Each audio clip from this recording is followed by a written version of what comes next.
Good afternoon, ladies and gentlemen, I'm John, this is Menu Trinidad, and welcome back to a surprisingly upbeat Nicole. You can probably hear that music there. That's because I just went out and decided to look for some clues at the bar one evening, and unfortunately music carries over from one scene to another. So even though I've just got home, and I think the story is going to get a little bit interesting and mysterious, the slightly jazzy nightclub music is playing at the moment. So there we go. Alright, so I'm walking back to my room, and I'd like to assume this kind of jazzy music means Nicole is just singing to herself and is completely wasted right now. I'm walking back to my room when I notice a really glaring flyer on the hall's bulletin board.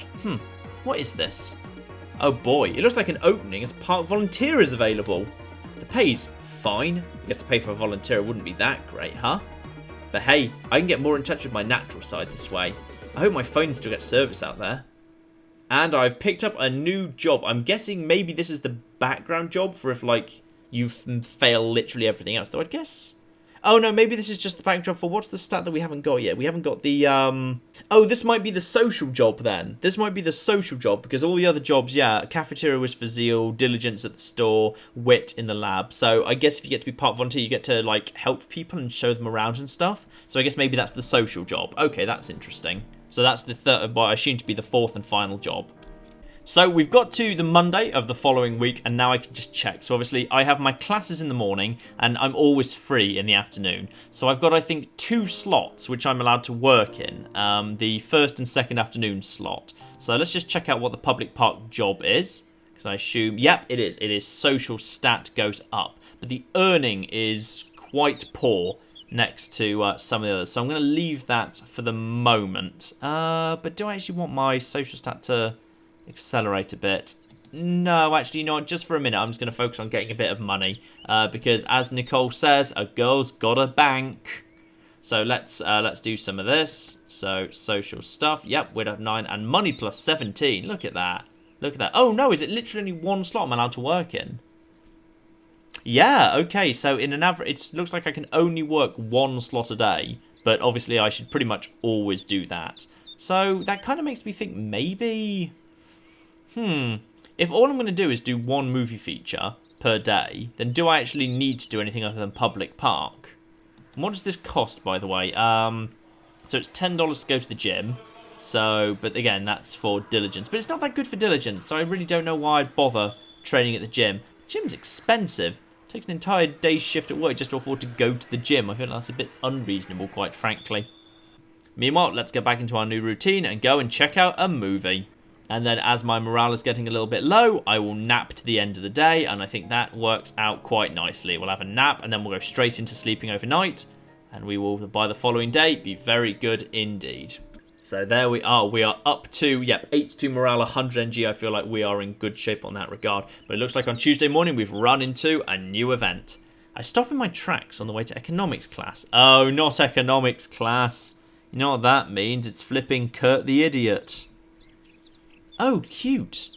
I spot a pair of adorable cats. One a plump tabby with distinctive orange markings and a smaller black and white feline. The 2 of them are nestling on the grass by the pavement. The orange one is linking its companion, grooming its cheek and neck. I have to take a picture of this. It's not often you come across a heart-melting scene like this. Yeah, you can put it on roll and I bet it'll get all the damn re-rolls, Nicole. I take my phone out and get the camera running, and start to fiddle around with the placement for an amazing picture. Tilting and lifting my phone up draws some tension, but I barely notice as I finally get my perfect shot. The tabby perks up and looks at me, blotching the natural vibe this scene totally had going. No, you're ruining it. I wave at the kitty with my hand to try and coax it back to that adorable pose. It works, somehow. Either that, or the kitty gets bored of looking at me and goes back to licking its partner instead. Aw, so cute. Just makes you want to die. It's very morbid of you there, Nicole. In a good way, not the bad way. I continue on my way with a grin. I've been trying to make my blog more me lately, if that makes sense. I take more pictures, some of myself, but only when I'm looking good. Duh. But mostly of things I find cool.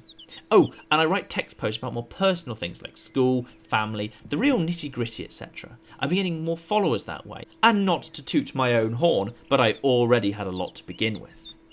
All in all, Roll is much more fun to use now, and it's all thanks to Darren. Meeting another user offline inspired me to try and merge the 2 worlds together. I mean, they're both part of my life, so why not, right?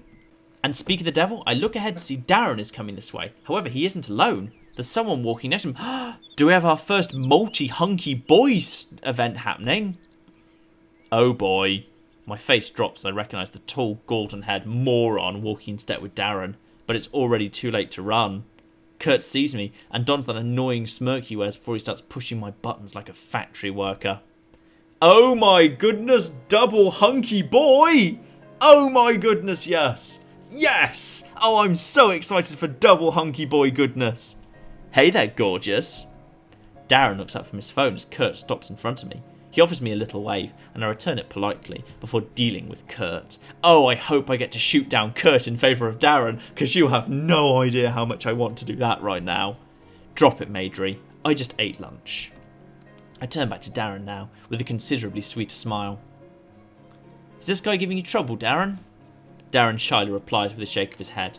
I should have guessed. When I saw them together, it was obvious he was listening to whatever drivel Kurt was spouting from his lips. No, Kurt is my friend. We're roommates, actually. Oh, how fun that must be for you. I make sure the dripping sarcasm in my voice is ever so obvious. Hey, say all you want, but Darren and I are actually buds, you know? Yes, Kurt's always been very nice, and he understands that, I have trouble speaking, sometimes. So Darren's going to take his side? Ugh, fine. I know Kurt's not awful and Darren's his friend. There must be something redeeming about him besides his football skills. It still doesn't help that Kurt hits on me with every breath he takes. Fine, I'll play nice. You better not take this as a chance to start with all those creepy come-ons, though. I point accusingly at Kurt, and he raises his hands innocently. I'm a good boy. Darren and I exchange a glance. Even he can't cover up that obvious lie. Sensing this, Kurt awkwardly fumbles for another topic. But I'm surprised Darren knows a hottie like you, Grave. You guys have a class together? Yeah, Anthro. And we met on roller. Kurt cocks his head like I'd just spoken another language. The hell is that? Darren winces and turns his shoulders in. I realise I may have accidentally revealed something he wanted to keep secret. I think hastily and come up with something. Just something on the internet. We met there first, then found out that we went to the same school. Same class even. Crazy, huh? Majorly. But I should have guessed that. Dude's glued to his laptop. Uses it any chance he gets. He juts his thumb over at Darren, who blushes in response. Hey, hold on. If we know each other, you want to come with? I suspiciously cock a brow. Accepting an invitation from Kurt Maidry can only lead to trouble. But hey, if Darren is coming with, where are you guys going? Cafeteria for some grub. I have to bulk up for the next game. Nothing says bulk more than a burger. I wasn't lying when I said I'd already eaten lunch, but the offer to socialise is still very tempting to my teenage girl sensibilities. Wait, we have econ class in like half hour. Do we? Kurt rubs his head as though he was an innocent, naive child. I scowl, and Darren gives him a wide-eyed stare of surprise.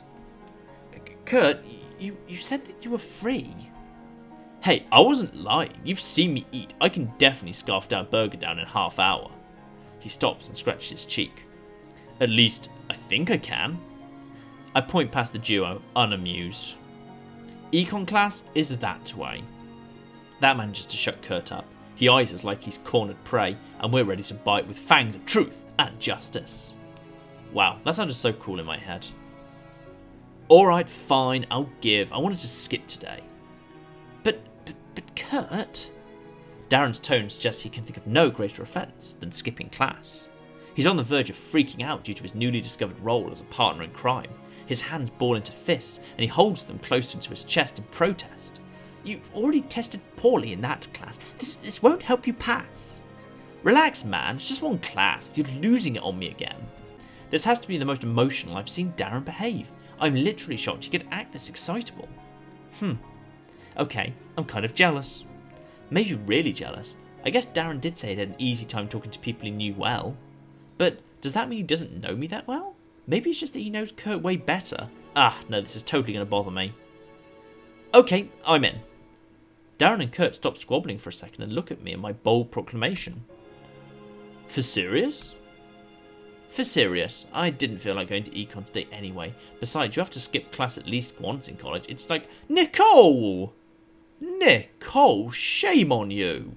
You go to that class and you get a proper education. You get a good job at the end of this.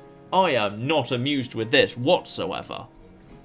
So that's a total lie. My inner brainiac is screaming at me in every language I'm vaguely familiar with. My mind's made up. I am skipping class, missing out on material, possibly having the teacher notice my absence and mark me down in participation. Nicole, don't do it. Don't do it. Seriously, I've got the same instinct and I'm telling you, don't. I want a choice so I can go to class.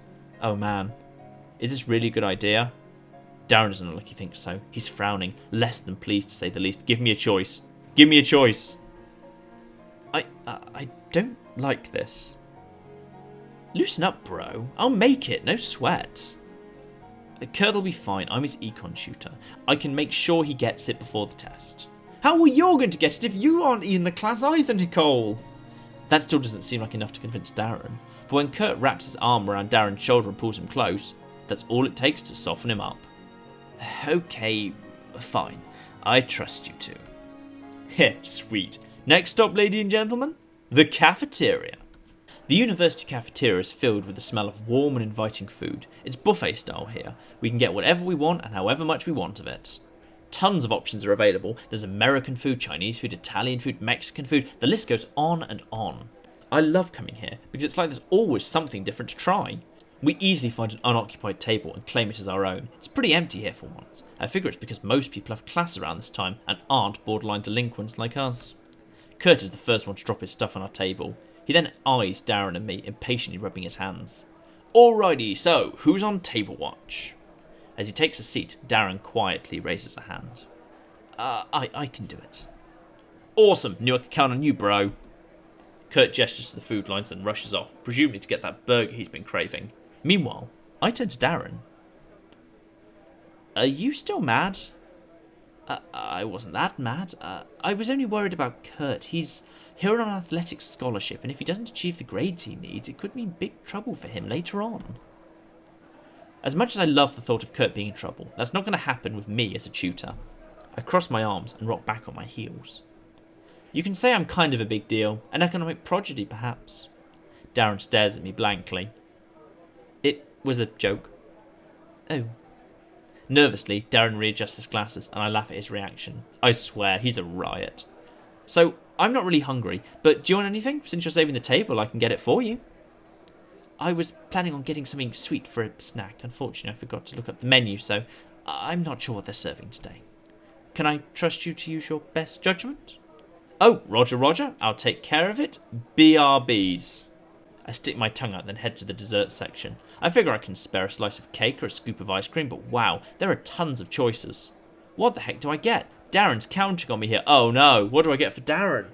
Ooh, Darren. What would Darren like? What else do we know about Darren and food? Did he ever post food on his blog that he mentioned in previous parts? I don't know. I mean, I'm going to guess Darren actually doesn't want anything kind of too fancy, because I think he's kind of prefers the simple things that he knows and trusts in life. I feel like something a bit more subdued might work for him, so I'm going to go for mint ice cream, because it's the least... It's still sweet, but it's not like really strong sweet. It's not really rich sweet. So I think it's like the most like modest, if you like. So I'm going to go for that. To the left of the dessert display are bowls of minty green ice cream. The flavour's obvious, and I find the small mint sprigs and chocolate sticks tucked to the side of the scoops to be kind of cute. Everyone loves ice cream, so I decide to take 2 bowls back to the table. Kurt's back too, already in the middle of hounding down a burger and a side of fries. He looks up as he sees me arriving and wipes some ketchup from the corner of his lips with his wrist. Yo, what did you get? Darren wanted dessert, so I got ice cream. I show them my haul and Darren lets out an awed gasp as he sees the bowls of ice cream I'm holding. Oh my. Oh, this music sounds good. Darren, what's up? Curiously, Kurt finally looks up from his food to glance over the top of the bowls too. His lips curl into a smirk. Of course. I look down at the bowls, trying to see whatever it is that has Kurt and Darren so enthused. Is there something wrong with ice cream? Do you not like it? Oh man, you don't like it.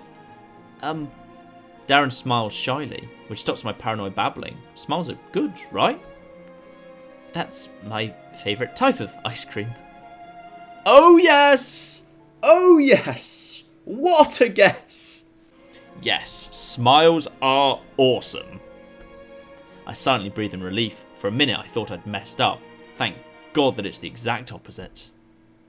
Ha! Really now? Guess I have a sixth sense of this kind of things. Triumphantly, I place a bowl in front of Darren and then one before my seat. Darren takes a spoon carefully wedged onto the ice cream and puts it in his mouth. He lets out a satisfied hum. This is very tasty. The way his face lights gets me excited to try it myself. I dig my spoon into my own bowl of ice cream and taste it. It's as good as it looks. The ice cream is so nice and light, with a cool, refreshing feeling that lingers on your tongue. I grin at Darren, with the spoon still stuck in his mouth, and he places his spoon down to return a smaller grin. He takes another scoop, then another. I'm pretty proud that I managed to get something he liked. Dude, slow down, you're gonna get brain freeze. Darren goes wide-eyed and scared, and he places the spoon down to heed his roommate's warning. Yes, you're right. That wouldn't be very good. From the way they sound, it's like this happens on a regular basis. I take the spoon out of my mouth and gesture at Darren with it. So, what makes mint your favourite, Darren? I want to know now. Oh, well, it's nothing so special. Did you have the best experience with a pack of gum, and ever since nothing has compared? Kurt snorts unglamorously at my joke. It's the kind of laugh that gets you laughing too from how stupid it sounds. Okay, that was a good one, Grave. Nice. Oh, flip, I got a relationship with Kurt up as well, apparently, for some reason. I aim a self-satisfied grin in Kurt's direction. He finally recognised my comedic genius, but I was serious. Why mint? Don't get me wrong, I think it's yummy and like mint chocolate chip. Oh, yes, I like that too. However, I usually just get plain mint ice cream if I can. I'm not that fond of chocolate, but I only dislike chocolate when it's the main ingredient. I find it too overpowering. Wow, I didn't think it was possible to hate chocolate. Hate is definitely too strong a word. It's just that everyone is fond of chocolate. Mint is understated. I guess to answer your question, I like mint because it's refreshing in both taste and concept. So you're a food hipster? Huh? Kurt starts laughing again. I look over to see he's finished off his plate of burgers and fries. Geez, that was fast. You can really eat. What? I'm a guy in college. So is Darren, but I don't see him performing his best dump truck impression right now. Please, don't argue, you two. Darren asks so earnestly there's no way I can refuse. I roll my eyes and drop the subject, and Kurt and I go back to talk about how delicious the food was. It's late afternoon by the time we're finished talking and eating. Kurt, of course, went for second. In the meantime, Darren and I shared some dessert that I missed last time. Phew, that was some good eats. Full of food, Kurt grabs his stomach and rubs it in satisfaction. It reminds me of an ape, not that he's far off. You off to practice, then? Yeah, I'll see you back at the room when I'm done. I don't think anyone on the team will want to do anything. Okay, I'll see you later, Kurt. See you, man. Kurt now looks at me, and his gaze sends my spine prickling in discomfort. And I hope to see you later too, beautiful. Can you just go already? I groan as Kurt cheekily bids us farewell and heads out from his seat. He's doing it on purpose now, I swear. You and him sure are an unexpected pair. It's strange, isn't it? I didn't think we'd get along very well when I learned we were to be roommates. But Kurt is very easy to talk to. He has his eccentricities, but he means well. He just needs to apply himself. Daw. Bro TP. Oh, for goodness sake, Nicole. No, don't even ask, Darren. Don't even ask. But pardon? Nothing. Don't worry. I laugh a little under my breath. Darren uses roller too, but I don't feel like describing the finer details of shipping to him if he doesn't know. Anyway, want to head out? Darren nods and we get up together. After disposing of our trays at the trash can, we head outside and stop for a moment to talk. So, what are you going to do now? I will probably head back to my room to study a bit before I go online. Nice, I should do the same, especially after skipping today. Darren flashes me another disapproving glance as I remind him. I still think you should have went. You think a lot of things. I'm sure I can catch up on one missed class. Gosh. I race ahead a few steps, turn on my heel to face Darren again. He's looking at me funny, and I lean over and give him a questioning glance. What is it? You're sure giving me a weird look. Oh, no, it's just that I think I like spending time with you, Nicole. Possibly as much as I do with Kurt. Now that was unexpected. Before the situation has a chance to get awkward, I place a hand on my heart and swoon dramatically. Darren, such a way with words. Has Kurt been giving you pointers? I didn't intend for it to carry some double meaning. It was only the, truth. His glasses slip down his nose and he pushes them back up hastily as he hurries past me. I shall head back to my dorm first. Good night, Nicole. Good night? It's flipping morning, Darren. I watch him go for a moment with his slim figure and black curly hair. My heart kinda does feel something funny in my chest, like a somersault, before I regain the sense to follow him. Darren, wait, I go that way too. Darren! I chase after him, disappearing down the path back to the school dorms. Alright, so apparently we've got a little bit of extra time this morning, given we skipped class. So I guess we can use that to go to the library and do a bit of... Oh no, there's not even studying here, there's just searching for old newspapers. So in that case, let's just gather a few clues until it's time to work. Oh, and though it's early afternoon slot, apparently it looks like we've got... actually, there's an event here, so I hope we can still get to work today. I hope we don't have to skip work because of this event. So, Chandra! Chandra hasn't flipping showed up since the intro cutscene. I was completely ignoring my roommate for...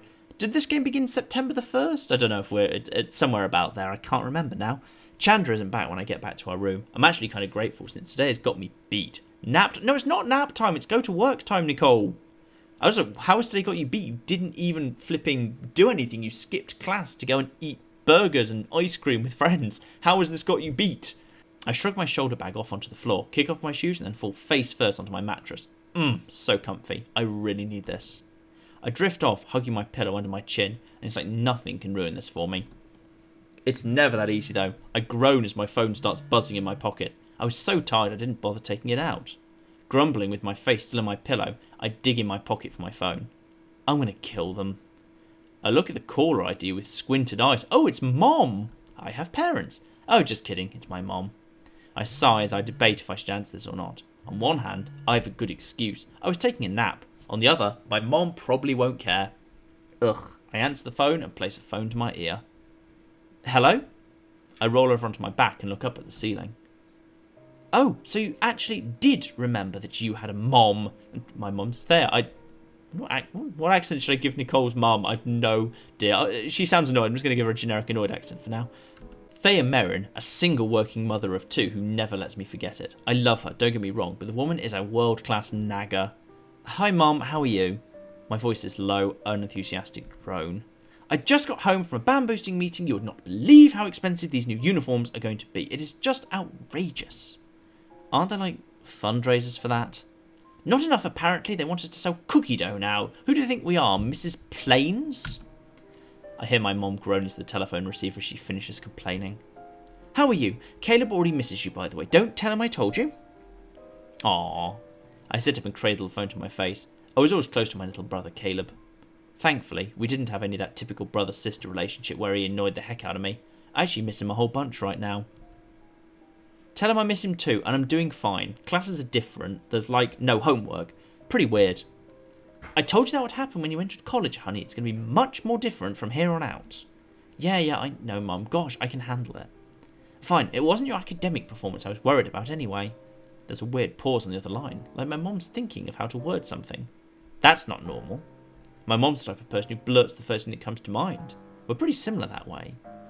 There have been disappearances around your school, haven't there? 3 girls have gone missing. Oh, that's why she's all anxious sounding now. Yeah, I guess, but they all showed up eventually. But they did go missing. Don't be so flippant about it, Nicole. Mom, I'm not like people went missing. Pfft, whatever. But if I start worrying about it, I'm going to be worrying all the time. Just relax. There haven't been any disappearances for a while now. Just take care of yourself, Nicole. I don't want to get some call from the police about how you've been missing for 72 hours. Hey, don't scare me like that. I shudder at the thought and sit upright, legs crossed. I hug the pillow tightly to my chest. I'll be okay, Mom. I'll be a good girl, go to sleep on time, blah, blah, blah. If it comes down to it, I can just use those maneuvers Dad taught me. Mom sounds less than enthused. Did your father call after he dropped you off? Your father? My mom says it's like we're talking about the garbage man, or the guy who works at the financial building and takes my money for tuition. No, but he must be busy doing dad things, whatever they are. If he doesn't call you soon, he's going to be in trouble with me. Yikes. I hope for my sake that my dad calls me soon then. Whenever you're in trouble with my mom, you are seriously in trouble. So, anything worrying about you? Anything the matter? You're good? I'm good, yeah. I like my roommate. I've been making a few friends around school. Class is fine. I've got it under control. Trust me. That wouldn't be the first time I've heard you say that, but okay. Just be careful, Nicole. I mean it. Yes, Mom. Gonna hang up now. Okay, bye. I love you. Call me before you go to bed. Will do. Love you too. Bye. I quickly hang up the call and drop the phone to my side. Man, my mom can be such a worrywart sometimes. I guess I understand. Disappearance is not anything to make light of, like she said. But as long as I do what I'm supposed to, there's no way I'm going to get caught up in that. I close my eyes and turn over my side, hugging the throw pillow even tighter as I try to fall back asleep. Guess it wouldn't hurt to be a little extra careful. And so the day ends with a worried call from my mother as the mystery gets brought back into it. So I think we're starting to do okay. Our wit stat is getting there, and now that we've got the job, that can start rising much, much faster, which is great news. The clues, I think, will hopefully start to go up too once the mystery starts coming back into it. Once my skills are up, we should be able to harvest clues much more quickly. I feel like we're in a good rhythm, and it sounds like the mystery is going to be properly introduced back in soon. So there we are. That is a little bit more Nicole for you, and I'll get another part very, very soon. But in the meantime, I've been John. This has been Many a True Nerd, and this has been a little bit more Nicole. Thank you very much, and goodbye. Haha, I'm a genius at time. Oh, okay, this escalated quickly. I'd like to fly your drone. So good about a butterfly in a bucket. What does that tell you about the human condition? Are we the butterfly and is capitalism the bucket? What happens if you go right to the back in time? The very beginning of time. Oh, you literally just burn the universe.